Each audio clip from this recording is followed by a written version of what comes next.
नमस्कार मित्रों। द स्वदेश में आपका स्वागत है। यहाँ पर करते हैं हम लोग देश में हो रही राजनीति पर चर्चा। दोस्तों, आपने आरजेडी के विषय में चीज देखी होगी कि जब भी 1990 से 2005 के दौर की बात करते हैं, तो आरजेडी बैकफुट पर जाती हमको दिखाई देती है। पर तेजस्वी यादव इस बार 1990 से 2005 के कालखंड में बिहार में क्या-क्या काम हुआ, उसको लेकर वह जनता के बीच जा रहे हैं। कहने का मतलब ये है कि तेजस्वी यादव इस बार फ्रंट फुट पे खेलने के मूड में हैं। वह 1990 से 2005 के बीच में बिहार में क्या-क्या सकारात्मक हुआ, इसको लेकर वह जनता के बीच में जाने वाले हैं। हम यह कह सकते हैं कि एक तरीके से इस बार तेजस्वी यादव 2005 को एक ऐसा पॉइंट मान रहे हैं, जहां से प्री बिहार और पोस्ट बिहार की चर्चा होगी, क्योंकि इसमें एक दौर लालू और राबड़ी का था, तो एक दौर नीतीश कुमार का है। इसमें 2 साल वह अपने जब वह उप मुख्यमंत्री थे, उस कालखंड की भी वह बात करते दिखाई दे रहे हैं। चलिए करते हैं चर्चा, क्या सकारात्मक पहलू होने वाले हैं इस विषय के और क्या नकारात्मक पहलू? नमस्कार दोस्तों, मैं सुधांशु, आप देख रहे हैं द स्वदेश।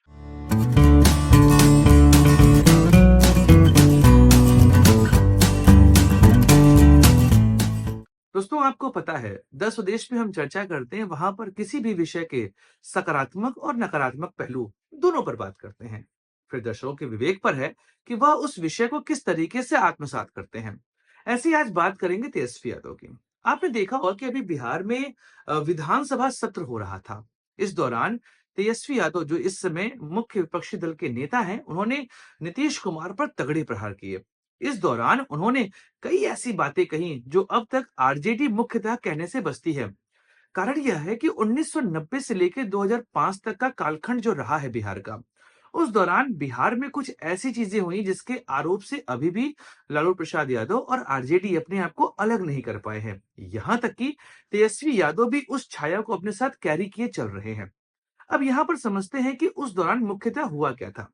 अगर आपको 1990 से 2005 का कालखंड पता हो, तो यह दो चीजों के लिए मुख्यतः जाना जाता है। पहला, हम जिसे कहते हैं कि उस दौरान चारा घोटाला हुआ था, और दूसरा, जब बिहार में लालू प्रसाद यादव और राबड़ी देवी का कालखंड चल रहा था, उस दौरान जो यहाँ पर जंगल राज के दौर थे, यहाँ पर एक तरीके से अपहरण जो उस समय का सबसे मुख्य मुद्दा था। कई लोगों ने इसको उद्योग तक कहा है। डॉक्टर्स, इंजीनियर्स, सबके अपहरण यहाँ पर हुआ करते थे। इसके अलावा जिस समय राबड़ी देवी बिहार की मुख्यमंत्री थी, उस दौरान नक्सली हमले भी बहुत ज्यादा हुए हैं बिहार में।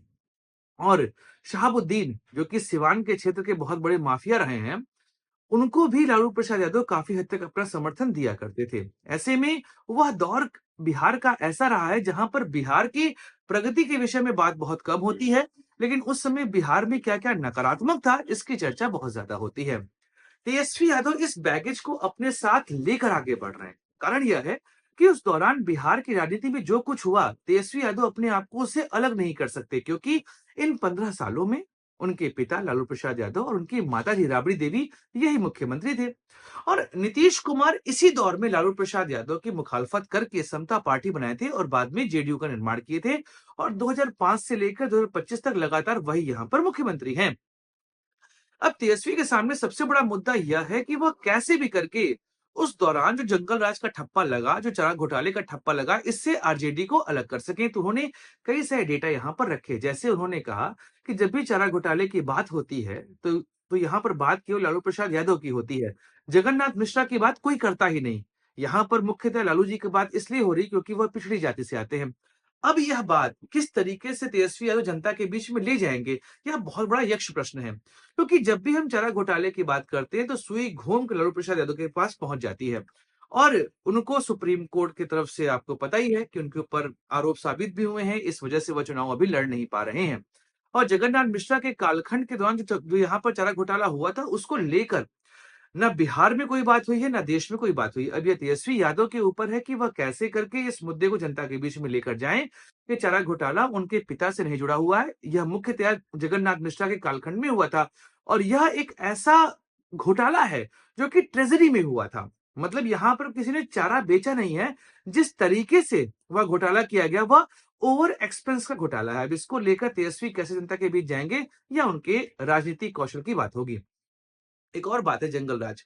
जंगल राज का मुद्दा यहाँ पर प्रमुखता से उठता है, क्योंकि लालू और राबड़ी देवी के कालखंड में अपहरण एक बहुत प्रमुख मुद्दा था, और बिहार में कई सारे ऐसे उस दौरान लोग थे जिनका कनेक्शन आरजेडी से देखा जाता है, जो कि अपहरण गैंग से जुड़े हुए थे।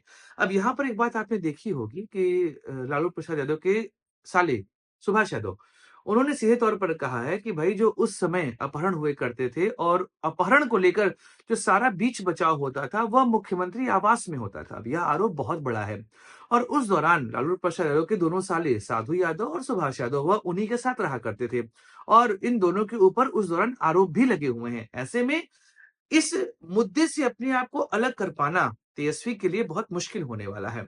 लेकिन हाँ, एक चीज़ है जो जो यहाँ पर तेजस्वी के पक्ष में जाते दिखाई देगी, वह है लालू प्रसाद यादव ने जिस तरीके से बिहार में फॉरवर्ड बैकवर्ड की लड़ाई में जो वहाँ पर बैकवर्ड क्लास था उनको आवाज़ दी थी। आज भी आप बिहार जाएँगे, तो कई सारे ऐसे लोग हैं जो कि बैकवर्ड क्लास से आते हैं, वह यह मानते हैं कि जो उनको सम्मान मिला है इस समय वर्तमान समय में, वह पूरी तरीके से लालू प्रसाद यादव की वजह से मिला है।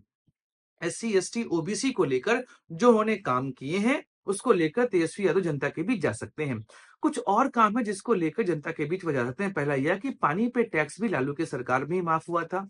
इसके अलावा जो ताड़ी पर टैक्स लगता था, उसको भी लालू ने ही यहाँ पर माफ करवाया था। इस और आप अगर देखेंगे कि ड्रॉप आउट रेशियो को लेकर भी इस समय तेजस्वी यादव काफ़ी मुखर हैं कि जिस समय राबड़ी देवी का कालखंड चल रहा था बिहार में, वो मुख्यमंत्री थी, उस दौरान ड्रॉप आउट रेशियो घटते-घटते जो है वो लगभग 3.5% के आसपास रह गया था। मतलब 6 से 14 साल तक के बच्चे जो इस समय पढ़ रहे हैं बिहार में, उस समय ड्रॉप आउट रेशियो लगभग 3.5% के आसपास था। लेकिन वर्तमान समय में यह ड्रॉप आउट रेशियो काफ़ी ज़्यादा बढ़ चुका है जब नीतीश कुमार बिहार में मुख्यमंत्री हैं। एक और चीज़ है जिसको लेकर तेजस्वी इस समय जनता के बीच में जा रहे हैं, वह है उनका उप मुख्यमंत्री कालखंड।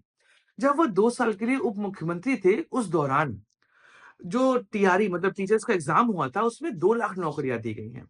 और यह बहुत पॉज़िटिव बात है, जो तेजस्वी के पक्ष में इस समय हमको जाते दिखाई दे रही है। क्योंकि उसके बाद से बिहार सरकार लगभग-लगभग असफल साबित हुई है बिहार में नौकरी देने में। तेजस्वी यादव यहाँ पर यह कह सकते हैं कि जिस समय हम उप मुख्यमंत्री थे, उस दौरान नौकरियाँ बिहार में अच्छी खासी मात्रा में दी गई हैं और जब हम वापस से लौट कर आएँगे, तो हम और नौकरियाँ यहाँ पर प्रोवाइड करेंगे। डोमिसाइल की बात भी यहाँ चल रही है कि जब हम बिहार की सरकार में आएँगे, तो हम यहाँ पर डोमिसाइल को लागू करेंगे। 100% डोमिसाइल यहाँ पर लागू किया जाएगा। इस तरीके से बिहार के लोगों को बिहार में नौकरी मिल पाएगी। तो यह सब चीज़ें हैं जो उनके पक्ष में जा रही है। लेकिन उन्हीं के कालखंड में जब वह उप मुख्यमंत्री थे, एक ऐसी घटना हुई थी जिस वजह से नीतीश कुमार ने सरकार से समर्थन वापस लिया था। और वह घटना है जिस समय आरजेडी के दबाव में 26 ऐसे लोगों को छोड़ा गया था जो कि आपराधिक मामलों में लिप्त माने गए थे। इसमें से 13 वो लोग थे जो एम वाई समीकरण में फिट साबित हो रहे थे। तो यह भी मुद्दा अब उठ जाएगा और नीतीश कुमार भी इस समय राजनीति करते हमको ऐसे दिखाई दे रहे हैं कि वह भी तेजस्वी को इस मुद्दे पर वॉकओवर नहीं देंगे, वह तेजस्वी को घेरेंगे। जैसे कि उन्होंने यहाँ पर कहा कि जिस समय लालू प्रसाद यादव बिहार में मुख्यमंत्री थे, उस दौरान उन्होंने जो बैकवर्ड क्लास में आरक्षण की चीज़ थी, इसमें ईबीसी को दिया जाने वाला आरक्षण उन्होंने खत्म करने का प्रयास किया था और इस वजह से उन्होंने लालू प्रसाद यादव का साथ छोड़कर समता पार्टी का निर्माण किया था। और जब मैं वापस सरकार में आया तो मैंने ईबीसी को वो सम्मान दिया है जिस सम्मान के वो हकदार थे। और आज भी अभी आप देख रहे होंगे कि ईबीसी समाज जो है वो पूरे तरीके से नीतीश कुमार के साथ यहाँ पर जुड़ा हुआ है। तो इस बार का बिहार चुनाव आप देखेंगे मुख्यतया 2005 के डेडलाइन पर होगा मतलब प्री बिहार 2005 के पहले का बिहार और 2005 के बाद का बिहार। चुनाव इसी मुद्दे पर होगा। सबके पास अपनी-अपनी लीगेसी क्लेम करने का मौका है क्योंकि आरजेडी को भी बिहार की जनता ने 15 साल दिए थे और नीतीश कुमार को भी बिहार की जनता ने 20 साल दिए हैं। ऐसे में यह दोनों राजनेता जवाबदेही से बच नहीं सकते हैं। इन दोनों की अपनी-अपनी यहाँ पे सक्सेस है और अपने-अपने यहाँ पर फेल्योर है। अब यह दोनों कैसे जनता के बीच में बातों को लेकर जाते हैं, यह तो समय बताएगा। बाकी अक्टूबर में होने वाले हैं चुनाव, चुनाव बड़ा इंटरेस्टिंग है, हम करते रहेंगे चर्चा दोस्तों। मिलेंगे अगले वीडियो में, बात करेंगे किसी और राजनीतिक मुद्दे की। Like, share, subscribe channel. जय हिंद, वंदे मातरम। भारत माता की जय।